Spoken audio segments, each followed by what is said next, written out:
Bismillah.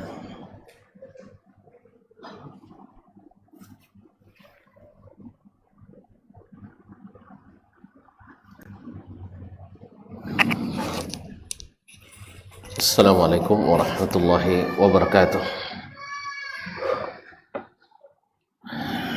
Innal hamdalillah nahmaduhu wa nasta'inuhu wa nastahdihi wa nastaghfiruhu wa natubu ilayh. Wa na'udzu billahi min syururi anfusina wa sayyiati a'malina. May yahdihillahu fala mudilla lahu wa may yudlil fala hadiya lahu. Asyhadu an la ilaha illallah wahdahu la syarika lah wa asyhadu anna Muhammadan abduhu wa rasuluh la nabiyya wa la rasula ba'dah. Ya ayyuhalladzina amanu taqullaha haqqa tuqatih wa la tamutunna illa wa antum muslimun. Ya ayyuhan nas ittaqu rabbakum alladhi khalaqakum min nafsin wahidah wa khalaqa minha zawjaha wa batha minhuma rijalan katsiran wa nisaa'a wattaqullaha alladhi tasaaluna bihi wal arham innallaha kana 'alaikum raqiba. Ya ayyuhalladzina amanu ittaqullaha wa qulu qawlan sadida yuslih lakum a'malakum wa yaghfir lakum dhunubakum wa may yuti'illaha wa rasulahu faqad faza fawzan 'azima. Amma ba'du, fa inna asdaqal hadithi kitabullah wa khairal hadi hadi Muhammadin sallallahu alaihi wasallam wa syarrul umuri muhdatsatuha wa kullu muhdatsatin bid'ah wa kullu bid'atin dalalah. Kaum muslimin, kaum muslimat yang dirahmati Allah Subhanahu wa taala, bersyukur kita kepadanya atas segala rahmat, nikmat dan karunia-Nya. Hari ini di salah satu dari rumahnya ini kita diizinkan menikmati kebersamaan ini. Mudah-mudahan Allah kumpulkan kita dalam iman, dalam kasih sayang dan dalam keberkahan.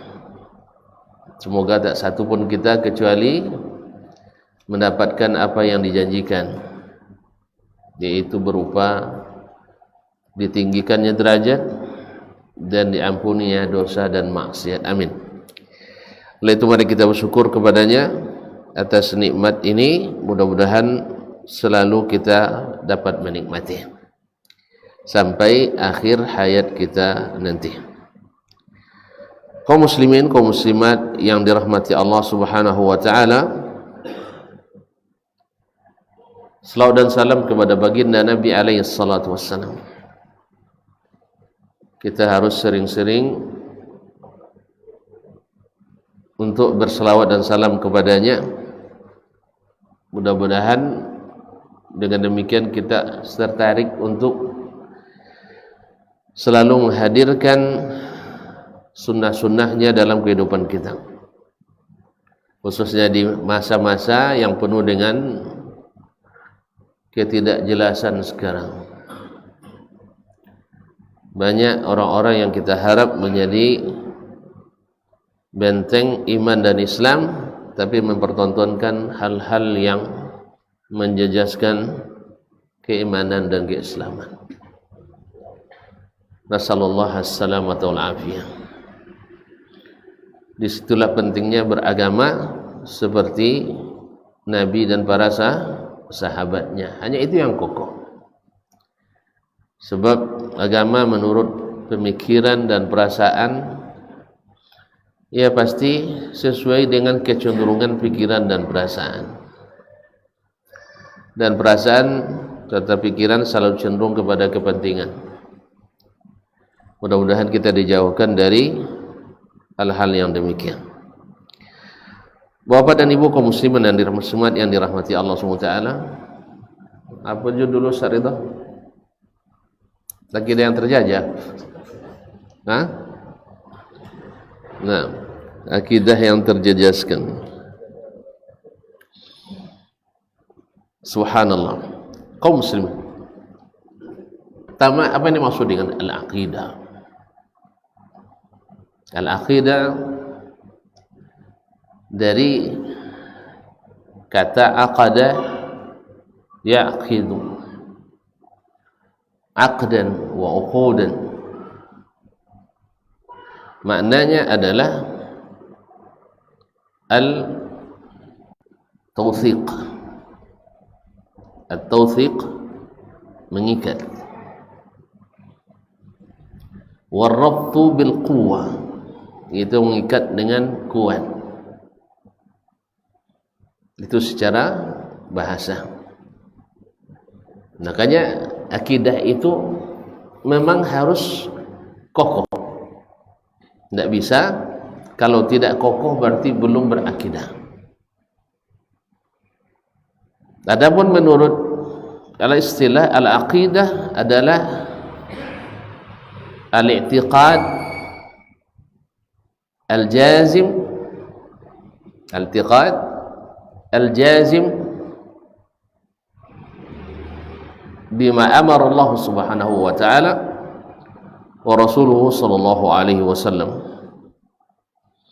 yaitu keyakinan yang harga mati, di harga mati, tidak bisa ditawar.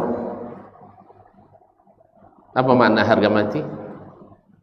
NKRI harga mati, apa artinya? Tidak tahu rupanya sih. Artinya saya sampai mati akan mempertahankannya. Jelas? Itu maknanya harganya sampai mati saya harus membelanya. Walaupun mati saya harus membelanya. Jelas? Itu harga mati itu. Nah, atau kalau harga mati makna juga tidak bisa ditawar lagi. Nah, kalau mati harganya Ustaz ya, tidak bisa ditawar. Baik. Sedangkan terjejaskan apa maknanya? Nah, ini orang Melayu.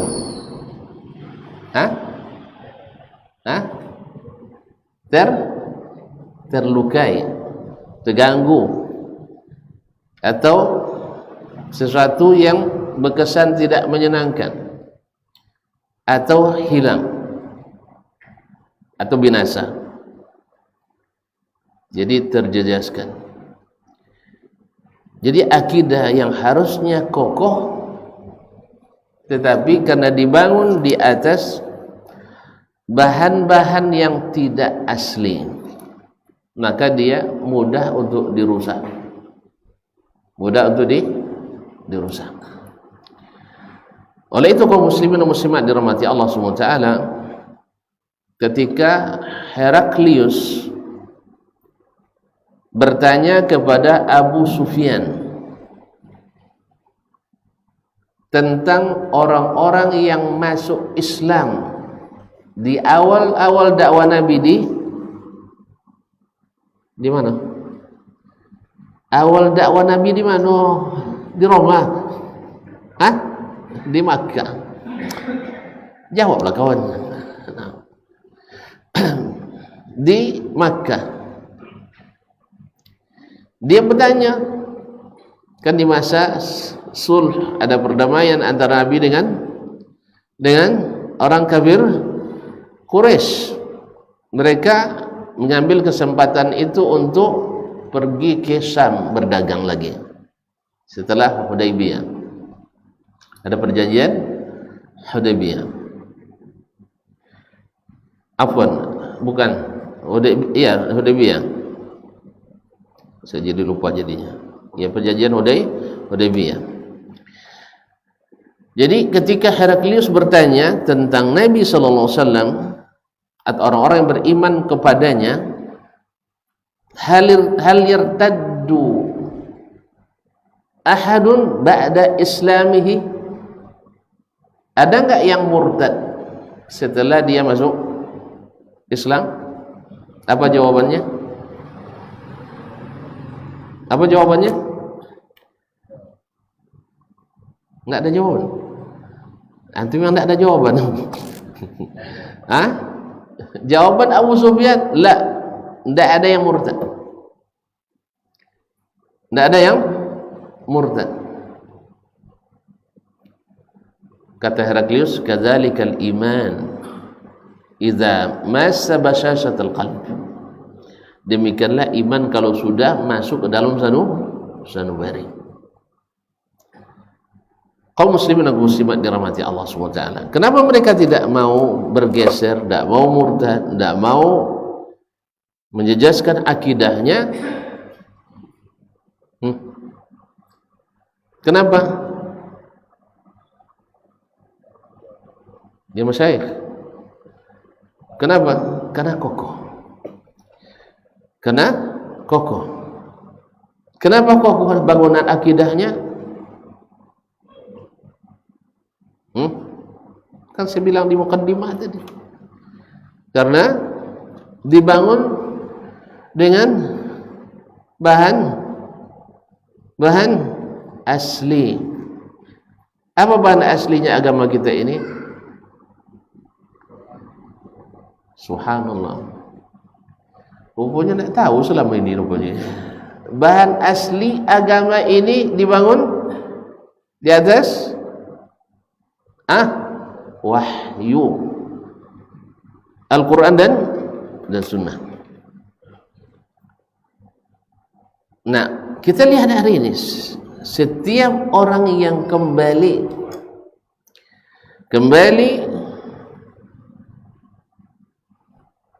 kepada wahyu dalam beragama, khususnya dalam berakidah, mesti akan lebih kokoh daripada yang membangun agamanya di atas pendapat si fulan dan si Allah, perkataan Syekh fulan dan si Allah, yang kadang-kadang ada berdalih, kadang-kadang tidak sama sekali. Apa yang kita saksikan hari ini kaum muslimin dan muslimat dirahmati Allah membuktikan.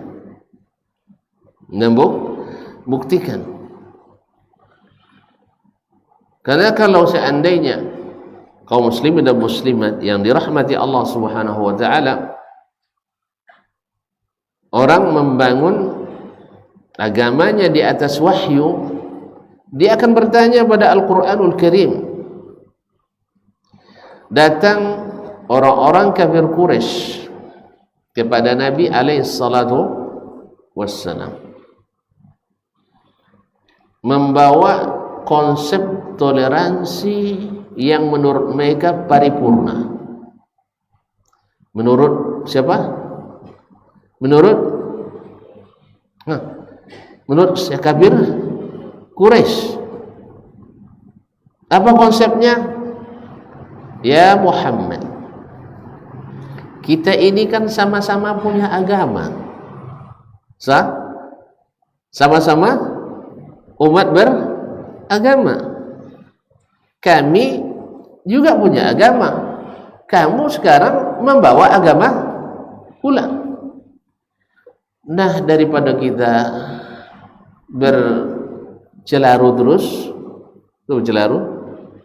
bebantah terus, daripada kita saling memusuhi, lebih baik kita bawa angin perdamaian dalam beragama.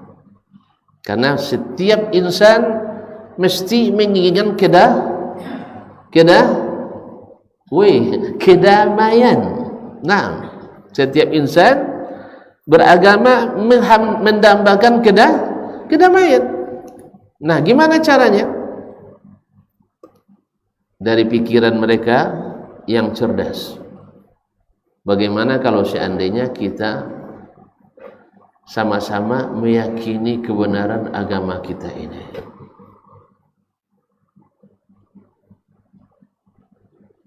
Apa katanya? Sama-sama meyakini kebenaran itu. Memang bahasa tidak seperti itu. Bahasanya adalah kita na'budu ilahaka sana wa ta'buduna alihatana sana. Setahun kita beribadah menurut agamamu, menyembah Tuhanmu. Nah, setahun pula kamu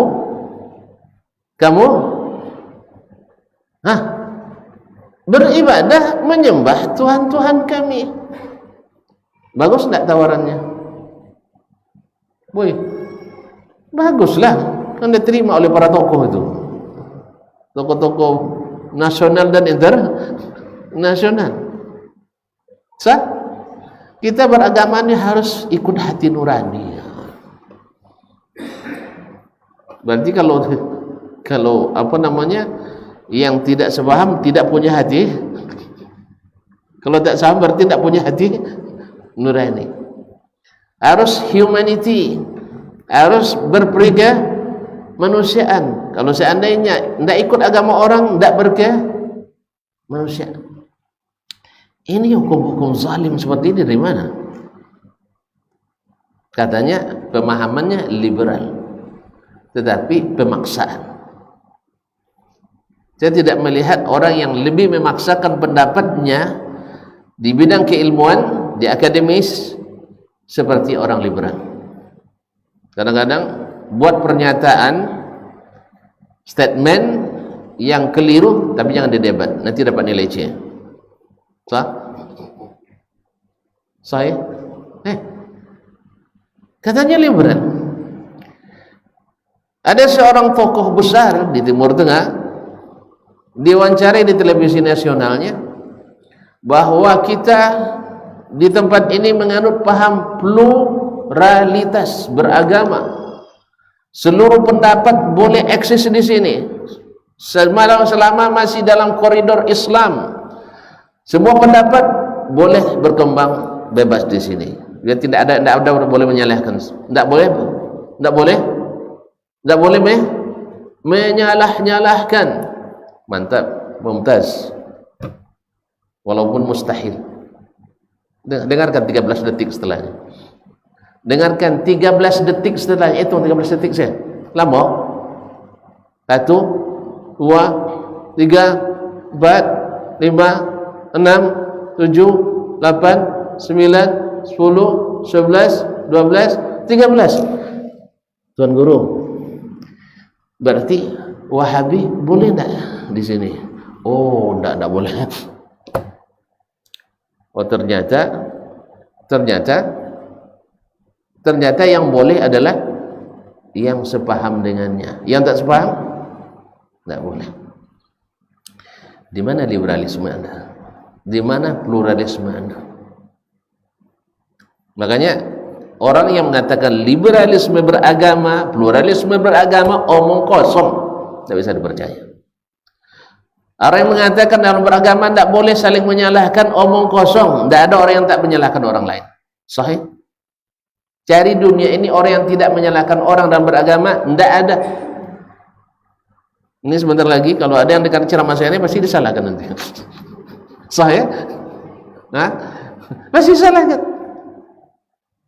Maka saya tidak semazhab dengan antum bahwa tidak boleh menyalahkan, salah besar. Karena sudah merupakan tabiat manusia mesti berbuat salah. Dan ada benarnya. Nah, ketika salah harus dibilang salah. Tidak mungkin tidak disalahkan.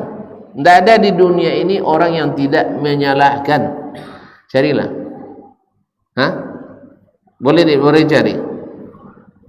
Ya, ciri-ciri aliran sesat itu suka menyalahkan.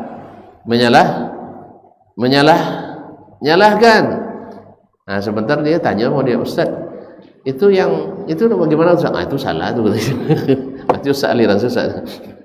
Karena baru saja mengatakan sesat kalau menyalahkan. Kita tidak setuju bahwa menyalahkan itu wajib.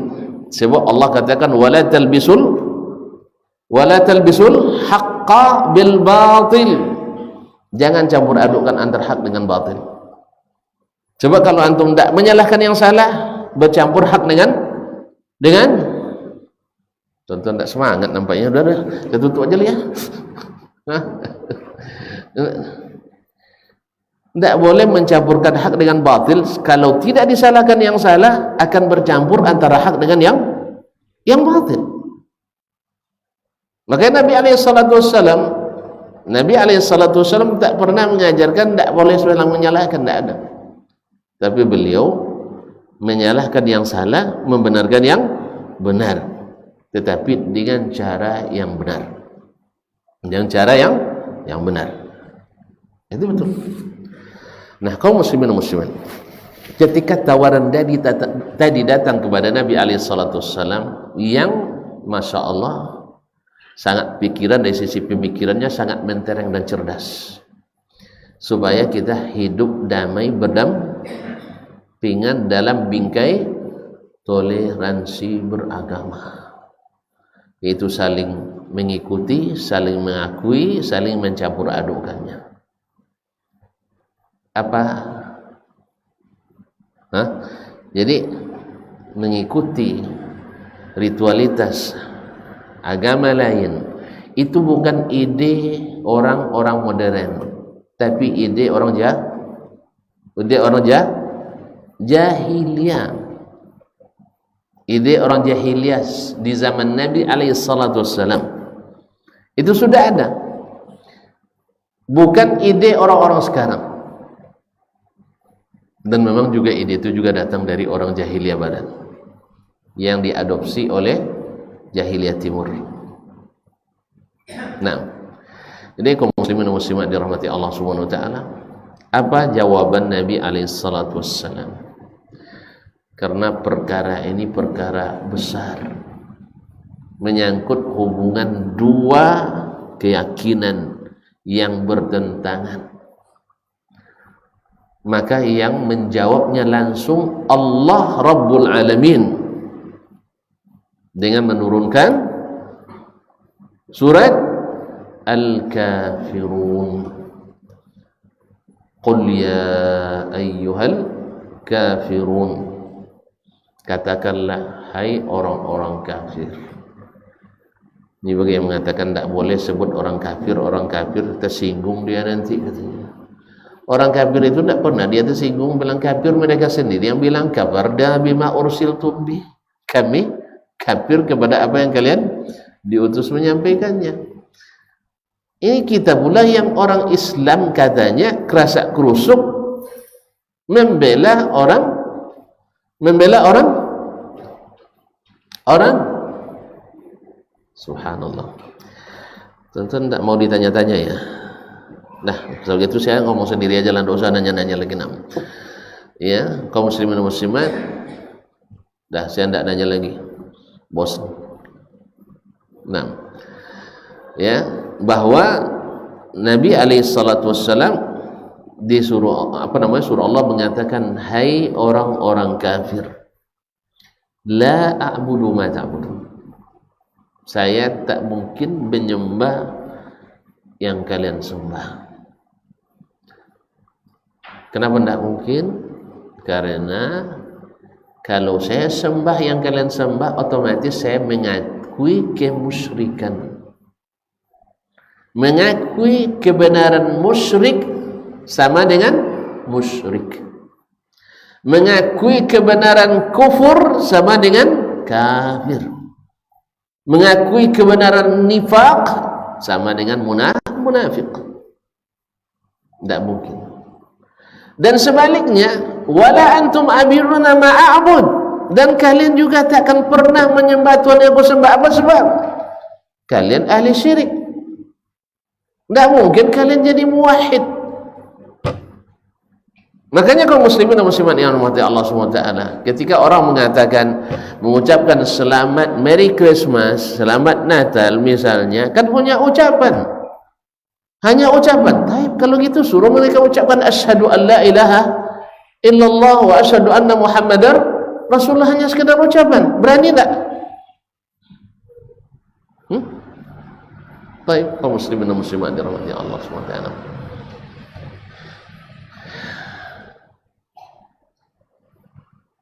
Kok sedih antum? Kenapa sedih? Orang musyrik tidak mungkin menyembah Allah. Sebab apa? Dia musyrik, tidak akan diterima juga ibadahnya. Dan Nabi dan kaum muslimin tidak mungkin menyembah Tuhan orang musyrikin.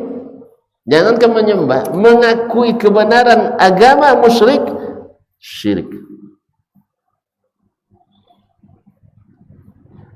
Ma'asyiral kiram dirahmati Allah SWT.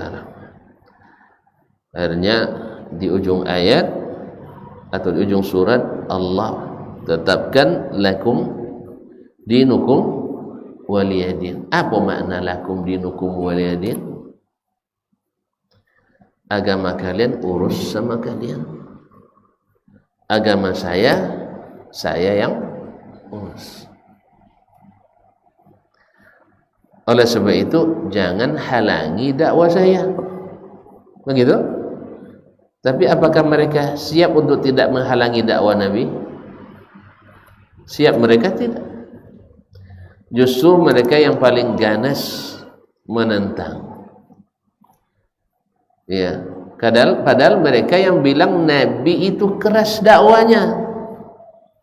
Tapi yang sering dihentikan, yang sering dihentikan kajiannya adalah Nabi Sallallahu Alaihi Wasallam.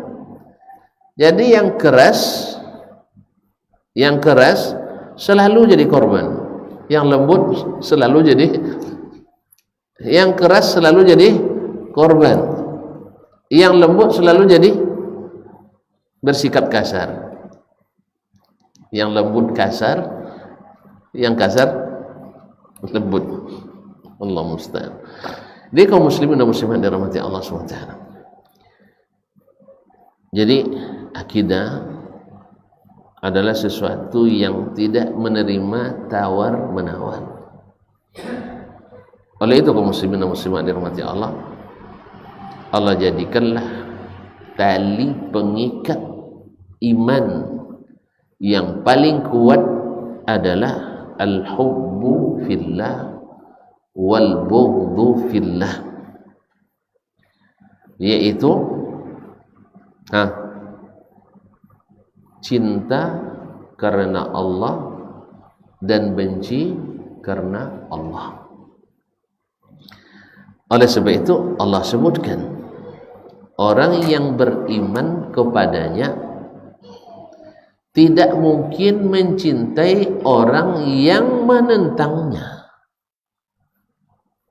Orang yang beriman kepada Allah dan hari akhirat tidak mungkin mencintai orang yang menentangnya. Dalam surah Al-Mujadalah ayat 12, la tajidu qauman yu'minuna billahi wal yawmil akhir yuwadduna man haddallaha wa rasulahu walau kanu aba'ahum walau kanu aba'ahum aw abna'ahum. Nah, ila akhir ayat.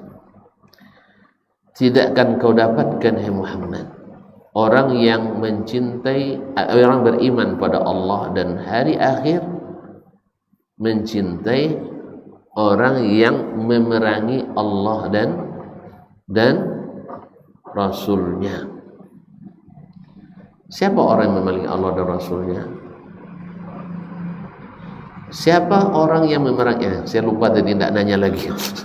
Orang yang memerangi Allah dan Rasulnya adalah yang tidak beriman kepadanya, yang menolak beriman kepadanya.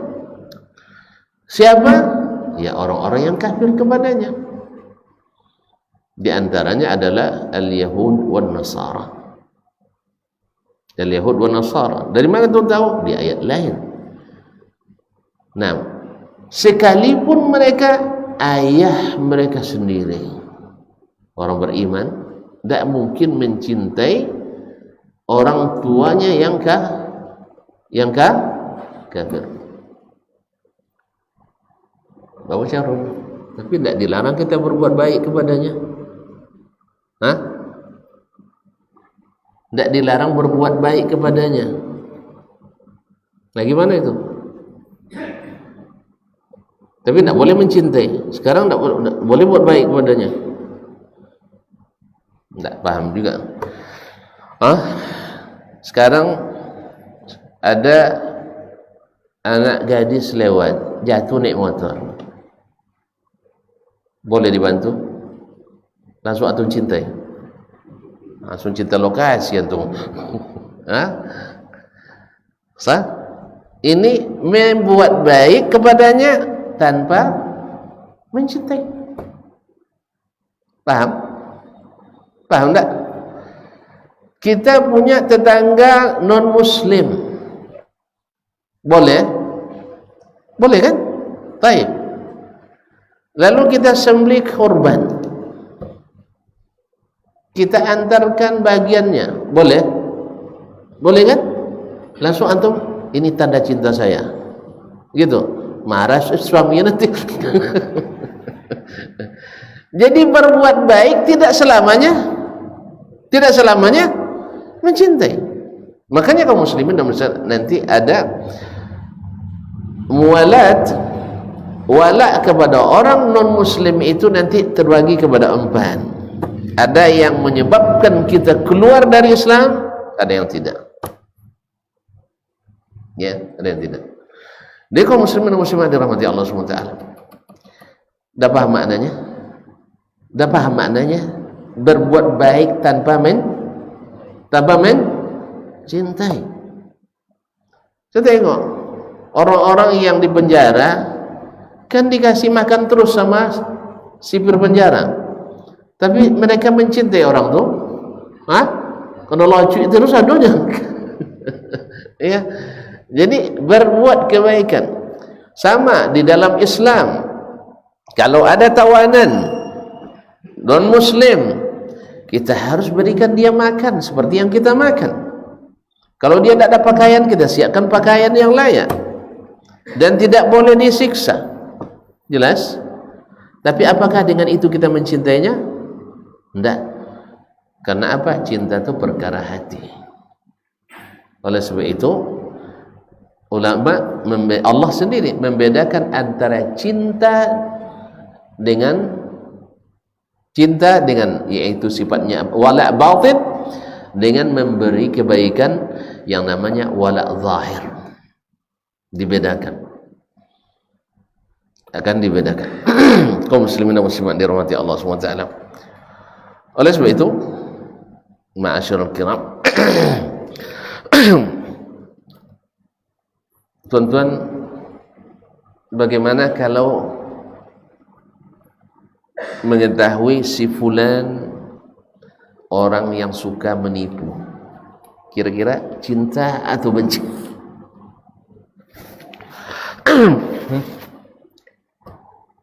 Saya lupa lagi.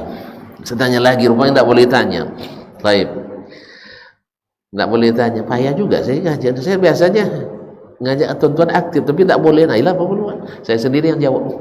Nah, pasti kita tak suka pada pembohong, pasti kita tak suka pada menipu, pasti kita benci pada pencuri, pasti kita benci pada narkoba, pasti kita benci pada koruptor, kita pasti benci kepada semuanya yang berbuat buruk, benci. Kok tidak ada yang protes? Kenapa tuan-tuan tidak protes? Oh, yang tidak boleh benci doang, cintai semuanya. Dia mencuri, cintai. Dia berzina, cintai. Hanya berkawan dia semua. Alhamdulillah. Tidak mungkin kita mencintai orang yang berbuat buruk.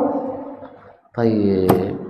Kalau tuan-tuan tidak protes, orang yang membenci koruptor, orang yang benci pencuri, orang benci penipu, orang benci peminum, orang benci bandar, orang benci penjudi,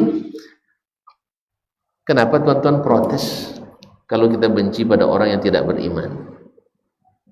kepada orang-orang yang musyrik, kepada kaum munafik. Padahal mana yang lebih besar dosanya? Mana yang lebih besar dosanya? Syirik lebih besar. Mana yang lebih besar bahayanya? Syirik lebih besar. Ini gara-gara Tok Acu ini datang, banyak pula umat Islam yang mengagumi. Dia jadikan dia teladan, katanya, Masya Allah, keteladan Tok Acu. Tahu Tok Acu tak? Tok Acu dia jadi sabui lah. Dia sabui tersinggung tuan-tuan. Nah, banyak orang yang menjadikan teladan, padahal auzubillah menyuruh memberkati pernikahan sejenis. Itu mana teladan?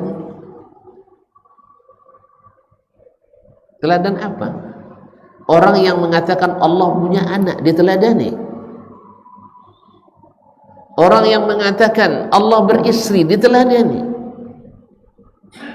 Apa yang mau diteladani? Kalau untuk nak kesederhanaan, Nabi lebih sederhana. Kalau nak keberanian, Nabi lebih berani. Jangan dirubah. Laqad kana lakum bi Rasulillahi uswatun hasanah. Jangan pindah. Wala yaghurrannaka taqallubul ladzina kafaru fil bilad. Mata'ul qalil. Thumma ma'wahum ila jahannam. Masa mengagumi ahli-ahli. Weh, nak boleh masuk orang neraka tak? Hah? Tak boleh ya? Mereka juga berkeyakinan kita masuk neraka, tak marah kita no? Mereka berkeyakinan kita adalah domba-domba yang tersesat. Nah, kalau banyak agak nak masuk agaknya dapat perangkap dengan ini nih. Ya, karena kekaguman tadi, karena tokoh-tokoh yang tidak membangun agama di atas bahan yang asli, membangun di atas pemikiran-pemikiran tadi yang dikiranya pemikiran modern, ternyata adalah isu jahiliyah dulu yang dibangkitkan kembali, yaitu menyamakan seluruh agama dengan dasar humanity, kemanusiaan. Mana yang tinggi kemanusiaan daripada agama? Woi, kemanusiaan tidak akan masukkan antum ke surga, tapi agama dan keyakinan itu yang buat antum masuk surga dan selamat dari neraka. Walaupun agama tidak memupus kemanusiaan, justru Islamlah yang mengangkat kemanusiaan. Lihat kaum wanita di adat-adat Romawi sebagaimana, di adat-adat Cina kuno bagaimana, lalu Islam memposisikan di tempat yang tertinggi. Di masa jahiliyah, wanita diwarisi, meninggal ayahnya, istri ayah diwarisi oleh anaknya. A'udzubillah. Bukan menerima warisan, diwarisi jadi warisan. Tapi datang Islam, istri ayahmu adalah ibumu. Kalau ayahmu meninggal, kau wajib memeliharanya seperti memelihara ibumu, bukan justru diperbudak seperti yang di zaman jahiliyah dulu. Kemudian wanita dulu tidak dapat warisan, lalu Allah berikan warisan. Datanglah jahiliyah modern, nak sama pula warisannya, nanti masalah. Macam Melando dikasih tanah sejengkal, dia minta 1 hektar. Auzubillah. Dia tidak tahu yang namanya harta laki-laki berkurang terus, harta perempuan bertambah terus.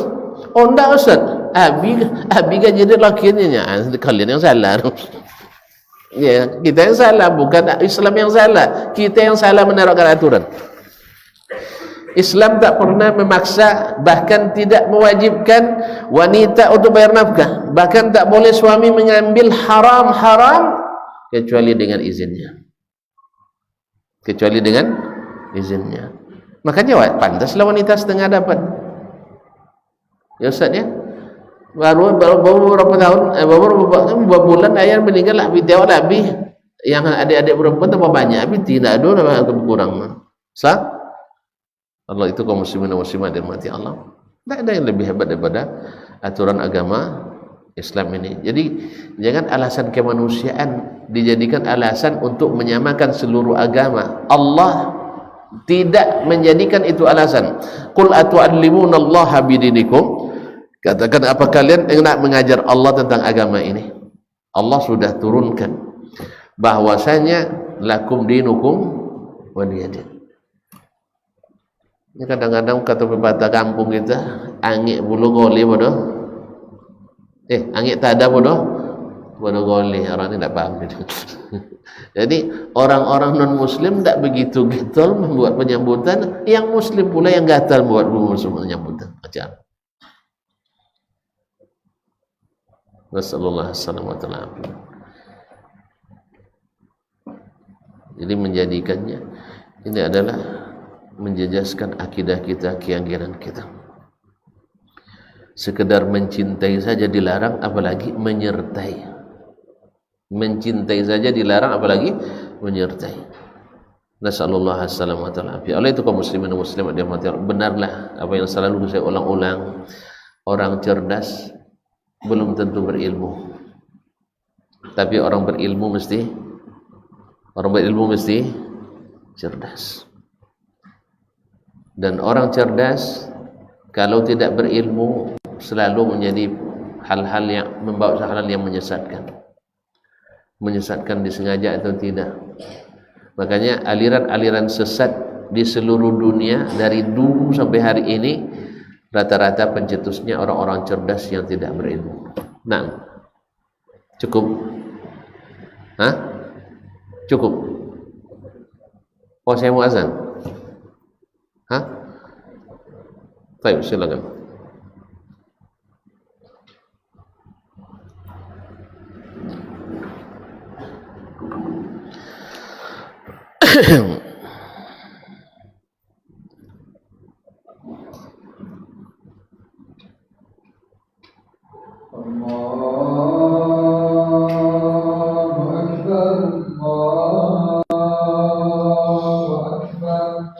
Allahumma Allah.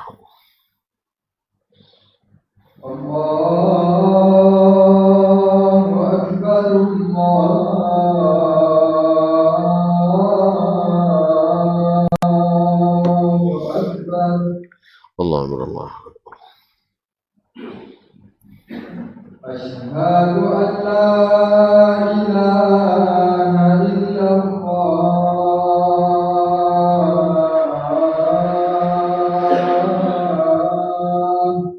Asyhadu an la ilaha. Asyhadu an la ilaha illallah.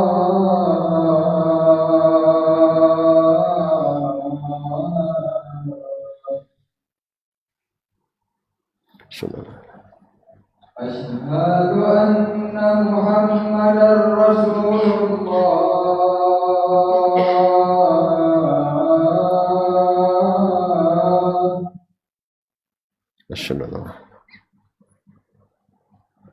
Asyhadu anna Muhammadar Rasulullah.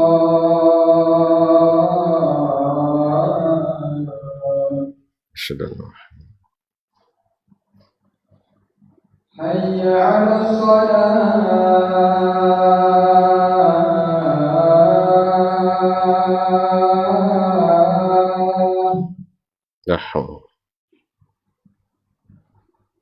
Hayya 'alas salah.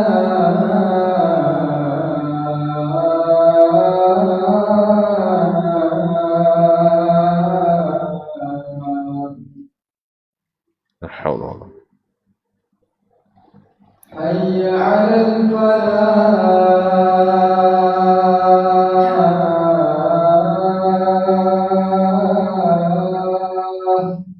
La haula wala quwwata. Hayya 'alal falah.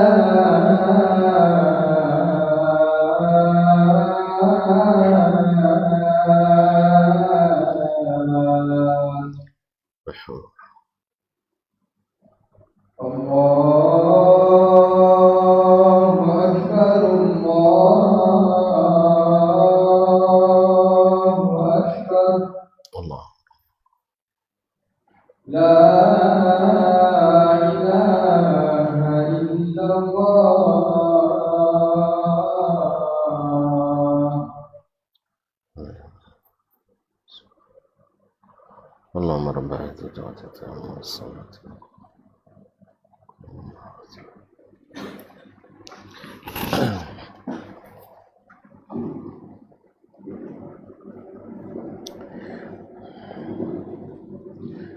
Baik, kaum muslimin, kaum muslimat dirahmati Allah SWT. Jadi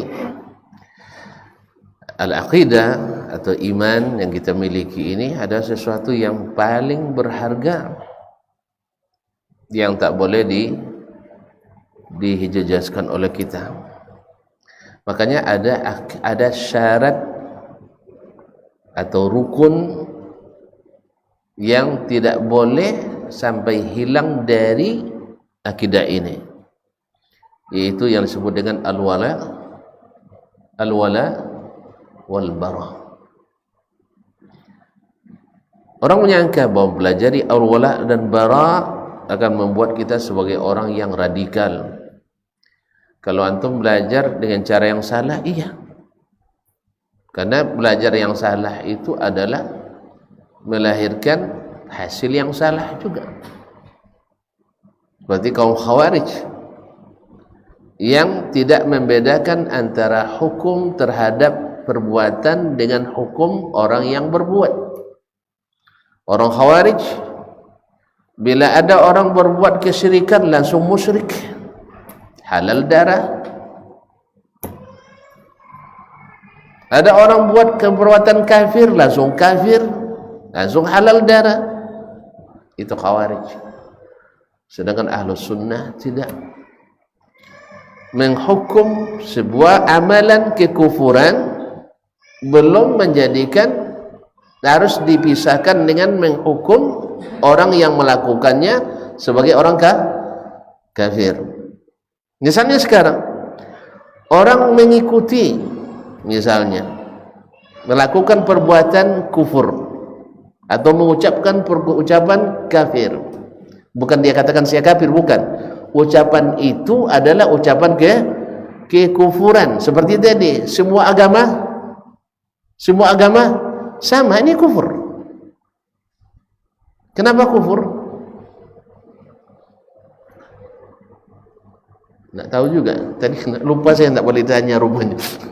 Karena Allah mengatakan inna dina indallahil Islam. Agama yang terima sisi Allah hanya Islam. Dia bilang enggak, berarti dia kufur kepada Allah SWT. Jelas? Sebab mengakui kekufuran adalah kekufuran, mengakui kesyirikan adalah kemusyrikan. Tapi orang yang mengatakannya langsung kita hukum? Belum. Mungkin dia muta'awil, dia ta'wil. Jelas ya? Dan dalam sunnah, dalam Al-Quran banyak contoh-contohnya. Seseorang melakukan perbuatan kufur tetapi tidak dihukumkah? Tidak dihukumkah? Subhanallah, lupa lagi saya sudah terbiasa. Tentu tidak boleh tanya. Perbuatan kafir tapi tidak dihukum kafir. Misalnya ada seseorang yang meninggal lalu dia wasiatkan, dalam hadis disebutkan, berwasiat kepada anak-anaknya, kalau ayah meninggal besok anak-anakku, tolong ya dibakar badan saya sampai menjadi abu. Setelah itu sebarkan di berbagai tempat, di laut, di darat, karena saya takut kalau nanti Allah mengumpulkan saya, menghidupkan saya kembali, nanti saya dihukumnya karena takut dosa. Ini perbuatan kufur atau tidak? Kufur, karena dia meragukan kudrat Allah Subhanahu wa ta'ala. Tapi apakah dia meyakini bahwa Allah tidak kudrat? Bukan. Makanya di akhirat Allah lalu kumpulkan, perintahkan ke laut, kumpulkan dia, perintahkan ke bumi, kumpulkan, lalu dikembalikan hidup oleh Allah Subhanahu wa ta'ala. Lalu ditanyakan kepadanya, man ladzi hamalaka ala hadza ya abdi, apa yang membuat kamu melakukan itu? Jawabannya, khaufuka ya Rabb, karena saya takut kepadamu. Maka Allah katakan, qad ghafartu lak, saya ampuni. Kalau seandainya itu kufur, mungkin diampuni? Woi, seandainya dihitung kufur itu, mungkin diampuni? Ya Syekh, orang kafir tidak ada ampunan dah Syekh. Innallaha la yaghfiru ayyushraka bihi Ini dicerita setelah di akhirat nih Ustaz. Nah, orang kafir kalau mati dalam kekufuran tidak diampuni, berarti itu tidak dihukum kafir. Kenapa antum tahu tidak dihukum kafir? Karena Allah ampuni. Jelas? Sebab kalau dihukum kafir tidak mungkin diampuni. Paham? Baik. Kisah seorang yang kehilangan ontanya. Di tengah padang Sahara, seperti orang yang kehilangan kapal di tengah laut. Nah, awak tengah laut hilang kapal. Tapi lebih ringan di darat ya, lebih ringan darat. Nah, ini di tengah padang Sahara, tidak berujung, hilang ontanya. Di situ makanannya. Dah putus asa dia cari kemari-semari, akhirnya kecapean berlindung di bawah sebatang pohon. Ya, pohon di padang pasir kan tidak ada yang besar-besar juga doh. Nah, la ilaha illallah, tiba-tiba datang ontanya dengan lengkap dengan makanan, lalu melompat dia, Allahumma anta abdi wa ana rabbuk, ya Allah engkau hambaku, aku Tuhanmu. Baik. Dihitung kafir? Tidak, akhta'a min syiddatil farah. Jadi terucap olehnya ucapan kafir, dia tidak tahu. Oleh itu kaum muslimin, pembahasan ini jadi tidak harus dibedakan antara perbuatan dengan orang yang berbuat. Makanya ketika kita menghukum ini perbuatan bid'ah lah, masuk neraka pula kita katanya. Bukan. Antum terlalu baperan masalahnya, karena biasa berpikir dengan pikiran orang Khawarij. Kalau Wahabi mesti haus darah kan? Gitu kan? Sejak kapan pula Wahabi haus darah? Antum saja yang baperan. Kan saya bilang yang haus darah itu mereka yang mengatakan orang lain haus darah. Nah, nanti saya katakan, saya akan ulang lagi nanti ya. Dalam 9 tahun mereka mengorbankan 200.000 orang. Wahabi dalam 60 tahun hanya 4.000. Mana yang lebih haus? Saya ulang lagi.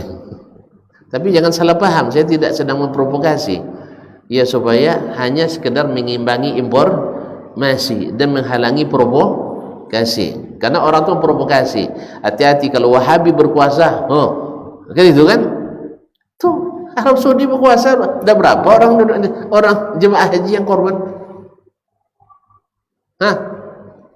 Antum mau haji pun enggak? Mau enggak? Kalau itu mau jawabnya, mau saja. Mau nih haji. Coba kalau antum takut, kan berpuasa mereka. Antum takut bahwa mereka akan menggorok antum. Kan mereka berpuasa sekarang kan? Berpuasa enggak? Ada orang yang jemaah haji yang lari ke sana kemari, ketakutan? Enggak ada. Padahal yang datang sana banyak pembenci Wahabi. Jadi isu-isu isapan jempol ini masih juga banyak yang mau dengar, itu masalahnya. Yang kasihan kita orang-orang yang notaben katanya orang terpelajar akademis. Dia punya parabola di rumah tiap hari nengok.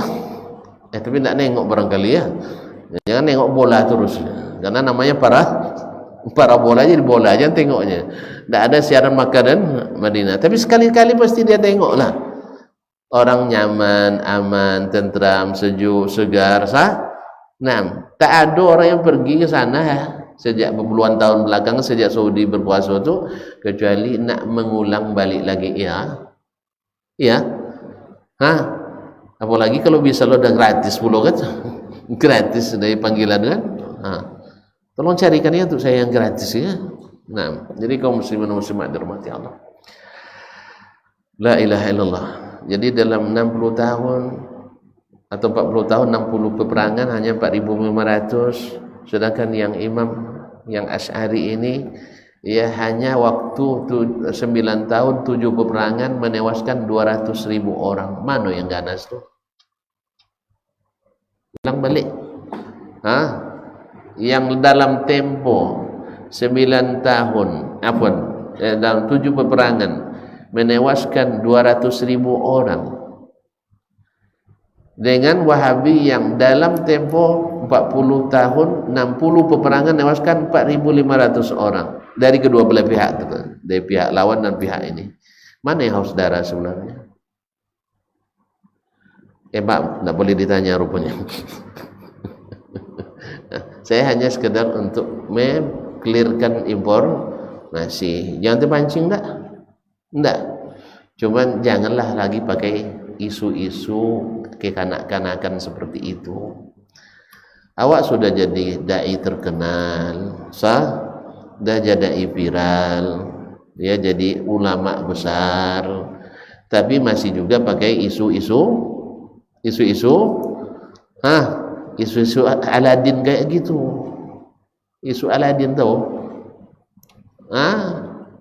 Lampu Aladin tahu? Lampu jin masuk dalam tuh. Cerita-cerita jin itu cerita omong kosong kayak itu, jangan dipakai lagi lah. Karena apa? Jadi ketertawaan orang nanti. Iya. Akhirnya sibuk kita menjawab ini dan itu. Bukti aja yang benar, ini dalil, selesai. Yakin dengan kebenaran itu ikuti. Ya. Yakin dengan kebenaran itu ikuti, jangan menfitnah, jangan mengada-ngada. Selesai. Nah. Baik, kaum muslimin dan muslimat dirahmati Allah. Jadi ada untuk menjaga agama kita ini, memang tidak mungkin antum kalau cinta Islam tidak mungkin mencintai kekufuran. Mungkin mencintai dua yang berlawanan? Udah antum pengkhianat. Cinta iman, cinta juga kekufuran. Cinta tauhid, cinta juga kesyirikan. Mungkin enggak. Berarti kalau antum mukmin enggak mungkin mencintai orang kafir. Itu sederhana saja. Ini logika sederhana. Kalau kau benci misalnya suatu daerah, ya, tentu benci karena orangnya. Pasti kau tak suka sama orangnya, kan ya, kan? Ya. Berarti membenci kekufuran sepaket dengan membenci orang kafir. Mencintai keimanan sepaket dengan mencintai orang beriman. Nah, kalau kau memang muslim mencintai Islam, pasti kau lebih mencintai kaum muslimin. Dan mesti konsekuensinya membenci orang yang membenci Islam dan kaum muslimin. Bukankah Allah, mana yang lebih benar, pemikiran antumkah atau firman Allah tabaraka wa ta'ala? Allah dah banyak ayat ingatkan, wala yazaluna yuqatilunakum hatta yaruddukum an dinikum in istata'u walan tarda ankal yahud walan nasara hatta tattabi'a millatahum. Antum kemana kan ayat itu? Kalau gitu nanti kita tidak toleran kita. Ya akhi, dulu yang menerapkan ayat ini siapa? Sayyiduna Muhammad sallallahu alaihi wasallam. Aman orang bersamanya. Yahudi, ahlan. Nasrani, silakan. Bahkan Nabi SAW lebih disenangi oleh orang-orang non-muslim daripada pemerintahan non-muslim sendiri. Demikian juga dengan para pemimpin muslim di saat memang Islam bisa berkuasa waktu itu sempurna. Bukan di bawah tekanan seperti hari ini kita mayoritas tapi dikendalikan oleh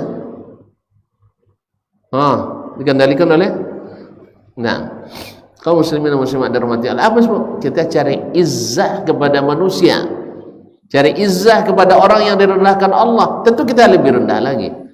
Tuan-tuan, tahu enggak tuan-tuan yang namanya ekor enggak pernah di depan? Ekor, tahu ekor? Pernah di depan. Jadi kalau jadi pengekor akan ke depan kita? Enggak. Pada Allah sudah jadikan kita sebagai orang yang harus di depan.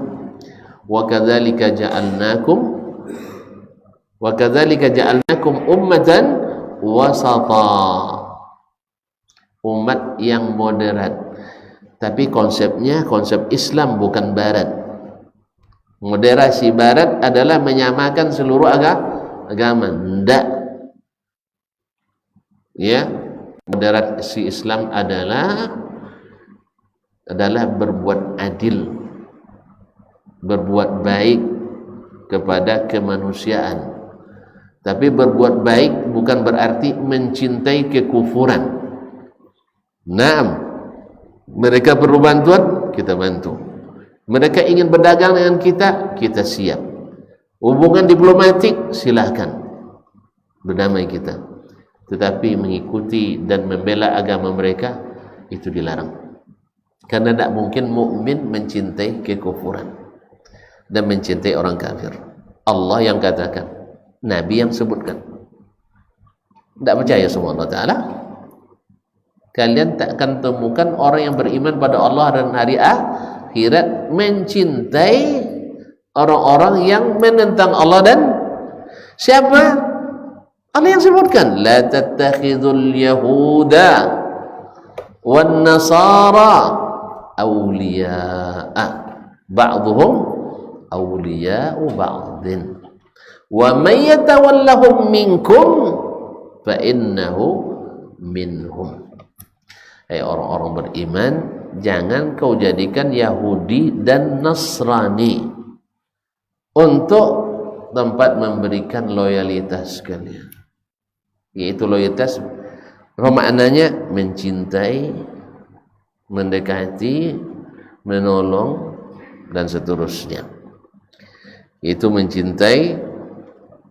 Nah, oleh sebab itu jangan. Siapa yang mencintai mereka di antara kalian, berarti dia bagian dari mereka. Makanya kalau ada umat Islam yang bermesraan dengan yang bukan Islam, ketahuilah dia hatinya dengan mereka. Kalau dia tidak bertobat, besar kemungkinan nanti di akhirat akan dikumpulkan bersama mereka.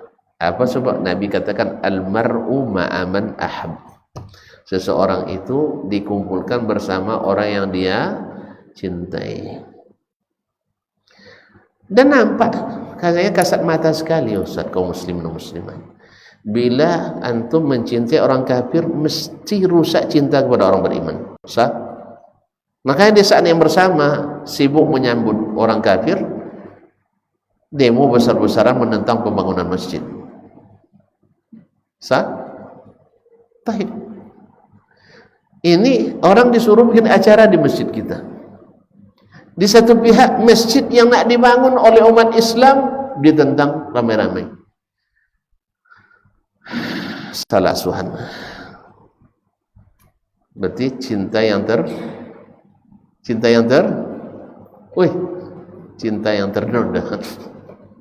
Ya, cinta yang ternoda. Atau cinta yang berpaling. Berarti cintamu dengan mereka bukan dengan kita. Nasallallahu alaihi wasallam. Tapi doa kita, Allahumma hdi qaumi fa innahum la ya'lamun. Allahumma hdi qaumi fa innahum la yafqahun. Allahumma ruddahum ilaika raddan jamila. Allahumma ruddahum ilaika raddan jamila. Semoga Allah kembalikan keimanan itu kepada kaum muslimin yang sudah menjejaskannya, yang terlihat lebih akrab dan mesra dengan non-muslim, dan kasar dan sangar terhadap sesama muslim. Nah, lanjut. Atau mau komat lagi? Hah? Jadi wala dan bara harus benar-benar ditempatkan dengan benar. Bahwa kata kuncinya, cinta tidak berarti menzalim. Benci bukan berarti menzalimi. Sebagaimana cinta tak mesti memiliki, ya. Harus dimiliki. Kalau tidak, jangan penjara cinta. Kalau cinta mesti memiliki. Jangan cinta yang punya orang, ya. Kaum muslimin dan muslimat dan wajah Allah. Nah, al-wala itu yang pertama ada al-wala'ul wajib, wala yang wajib, loyalitas yang wajib, yaitu kepada kepada Allah, Rasulnya, para sahabat, dan begitu mereka dan orang-orang beriman. Ini wajib. Ya, ini adalah wala yang wajib. Kemudian ada wala yang mungkin tidak wajib, yaitu kepada orang-orang yang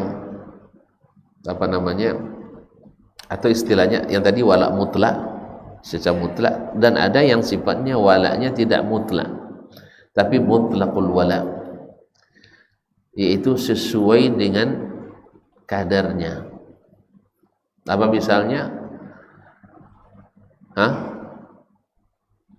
Apa misalnya? Orang-orang yang berbuat maksiat, orang-orang yang berbuat maksiat atau pelaku bid'ah, selama bid'ahnya tidak mengeluarkannya dari Islam. Kita cintai dia sesuai dengan imannya dan kita benci sesuai dengan kadar kemaksiatannya.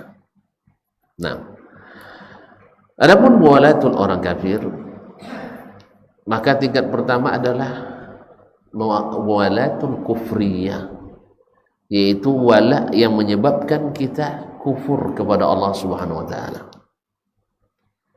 Dan ini tidak boleh. Yaitu mencintai orang kafir qalban wa qalaban, batinan wa zahiran. Mencintai orang kafir zahir batin.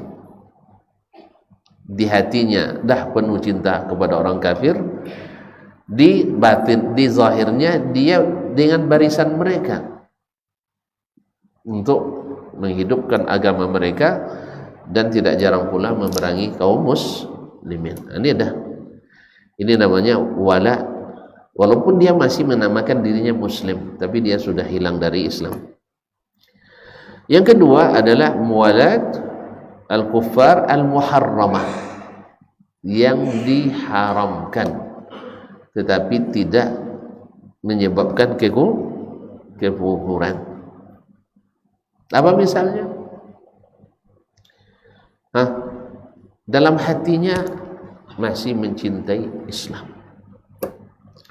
tetapi ada kemaslahatan, maslahat baik harta, maslahat keamanan, maslahat ini bekerja sama dengan orang non muslim, orang kafir, untuk mengambil hati mereka atau untuk mengambil keuntungan dari mereka.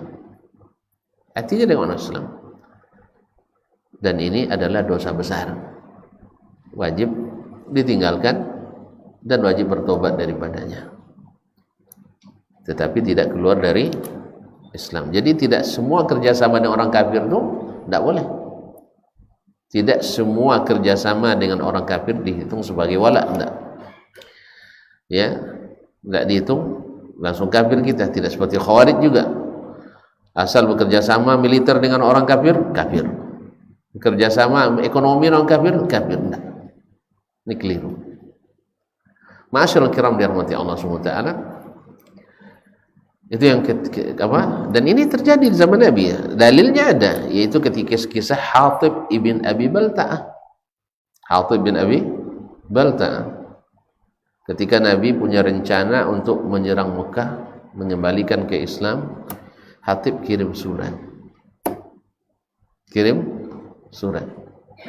melalui seorang wanita, memberitahukan rencana Nabi. Ini pengkhianatan enggak? Pengkhianatan. Maaf, saya lupa lagi. Nah, pengkhianatan besar, dosa besar. Tapi apakah Nabi mengeluarkannya dari Islam? Tidak. Allah menghukumnya dia sebagai kafir? Tidak. Padahal dia kerja sama dengan orang kafir, walaupun belum terjadi, tapi sudah melakukan. Kan sudah melakukan, dia kirim surat rahasia. Kalau bukan karena Allah SWT yang memberitahukan Nabi melalui Jibril alaihissalam, dah lewat itu, rusak rencana Nabi alaihissalam. Nah, ketika dipanggil oleh Nabi alaihissalam, Nabi tanya, apa niatnya? Kalau orang sudah dihukum kafir, tidak tanya lagi syekh niatnya, karena niat orang kafir tidak mu'tabar. Jelas? Ya. Kemudian kalau dihitung kafir tidak diampuni lagi. Dalam ayat if'alu ma syi'tum qad ghafartu lakum. Nah, berarti tidak dihukum perbuatannya perbuatan kafir. Apa sebab? Hatinya Islam, tapi perbuatannya ini membantu orang kafir. Makanya kalau ada nanti orang Islam yang bekerja sama dengan orang kafir, jangan sembarang menuduhnya sebagai orang kafir. Karena apa? Karena belum kita ketahui apakah dia dengan hati atau hanya dengan perbuatan itu.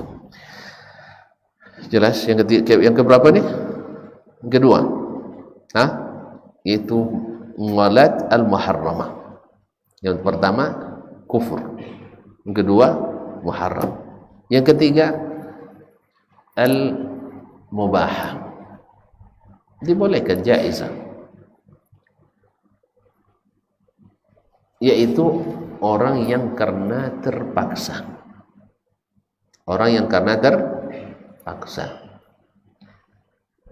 Misalnya tertangkap oleh musuh, dibawa ke negerinya, diwajibkan untuk berkhidmat di tentara mereka. Dia bantu mereka, kan perang dengan orang Islam, otomatis dia enggak. Kalau enggak, dia enggak bisa hidup nanti. Sambil dia menunggu masa yang pas untuk melarikan diri dan bergabung dengan pasukan kaum muslimin. Contohnya kisah Ammar ibn Yasir radhiyallahu ta'ala dipaksa untuk mengucapkan kekufuran, lalu dia ucapkan, tetapi hatinya tetap dengan keadaan beriman karena terpaksa. Illa man ukriha wa qalbuhu mutmainnu bil iman. Taib. Yang keempat, ada yang sebenarnya bukan wala tapi dianggap oleh sebagian sebagai wala. Misalnya kerjasama ekonomi, baik personal sifatnya, individual maupun negara, G2G. Ini masuk dalam wala al-bara? Masuk dalam wala dan bara ini? Tidak. Sebab Nabi SAW pernah membeli atau pernah menggadaikan baju besinya kepada orang Yahudi. Pada Yahudi memerangi Islam apa tidak? Memerangi Islam? Sah? Tapi dia gadaikan. Sampai meninggal pun belum bisa ditebus. Sah? Nah, jadi ada sebab itu ini tidak masuk wala al-bara. Nabi SAW juga punya pekerja, salah satunya adalah anak orang Yahudi. Makanya saya katakan jangan diajar kita untuk toleransi, kita sudah lebih di atas rata-rata. Alhamdulillah.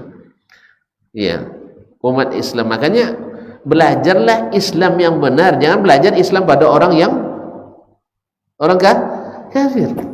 Antum didikte sama mereka, pakai toleransi Islam. Nah, anak itu bekerja dengan Nabi dan dia senang kepada Nabi, cuman karena ayahnya Yahudi. Makanya ketika dia anak sakit, Nabi datang menjenguk. Kata Nabi SAW, aslim taslam. Ketika dia mau meninggal, Nabi katakan, masuk Islam lah sayang, nanti biar kamu selamat. Dia tengok ayahnya kasihan sama anak, dia kasih tahu, ajib Abul Qasim, ikuti apa kata Abul Qasim, yaitu Nabi Muhammad SAW. Dia ucapkan asyhadu an la ilaha illallah wa asyhadu anna Muhammadar Rasulullah. Maka akhirnya wafat dia, Nabi berseri-seri wajahnya, alhamdulillahillazi najjahullahu bi minan nar. Alhamdulillah Allah selamatkan dia denganku dari api neraka. Walhamdulillah. Ma'asyiral kiram dirahmati Allah. Nah, yang seperti ini oleh sebagian khawarij hari ini dianggap sebagai wala dan bara, sehingga Kalau tidak ikut misalnya, ini bukan masalah boleh atau tidak. Kalau tidak ikut misalnya apa istilahnya? Boikot ya. Boikot ya. Memboikot barang-barang orang Yahudi dan Nasrani misalnya. Dianggap sebagai wala kepada anda. Ini murni ekonomi. Kan zaman perang, dulu mereka memerangi. Tapi Nabi SAW tetap ada membolehkan jual beli dalam hal ini. Oleh itu kaum muslimin dan muslimat, ini tidak masuk dalam walak barok, karena walak barok itu kembalinya ke sini. Nah, tetapi walaupun yang terbaik adalah membangun kerjasama yang lebih intens dengan sesama muslim. Tentu itu kita tidak ragukan itu. Cuman siapa yang rumahnya yang tidak ada produk orang non muslim? Coba tunjuk tangan. Coba tunjuk tangan. Wih, ada di rumah tuan-tuan yang produk non, yang semuanya produk orang Islam aja. Tidak ada produk non muslim. Baterainya made in Cina. Jangan sudah made in mana? Taiwan. Sampai air minum pun perusahaan Prancis. Nah, itu antum tidak juga ikut banyak. Jadi kaum muslimin dan muslimat, ini tidak masuk dalam bab wala dan bara. Ya, tidak masuk dalam bab wala dan bara. Jadi jangan dimasukkan. Karena kalau tidak dimasukkan oleh Allah dan Rasul, jangan dimasukkan. Jelas? Nah, wallahu taala alam. Wassallallahu ala nabiyyina Muhammadin wasallam. Terima kasih dan mohon maaf. Mudah-mudahan bermanfaat. Mudah-mudahan kita senantiasa bisa menjaga hati kita, jangan mencintai yang dibenci Allah Subhanahu wa taala, tetapi ingat bahwa benci tidak boleh menzalimi. Benci tidak boleh menzalimi. Dan bahwasanya yang paling besar dosanya adalah kekufuran dan kesyirikan. Kalaulah kita benci pada dosa-dosa besar, maka dosa yang paling harus kita benci adalah dosa kekufuran dan dosa kesyirikan. Kalaulah kita membenci pelaku dosa besar, maka pelaku dosa syiriklah dan kekufuranlah yang harus masuk daftar pertama yang harus kita benci. Dan ingat sekali lagi, benci tidak boleh menzalimi. Tapi kalau cinta harus memiliki. Jadi cinta Islam mesti dimiliki. Tapi kalau benci jangan sampai menzalimi. Itu kata kuncinya. Sehingga tidak ada nanti orang-orang asal non muslim antum tidak berikan apa sama sekali tidak berikan peluang sama sekali untuk agamanya. Tidak. Atau antum ambil dengan secara zalim harta bendanya, atau antum jarah tokonya dan sebagainya, atau antum aniaya dan korbankan jiwanya. Tidak boleh. Karena itu dilarang dalam Islam.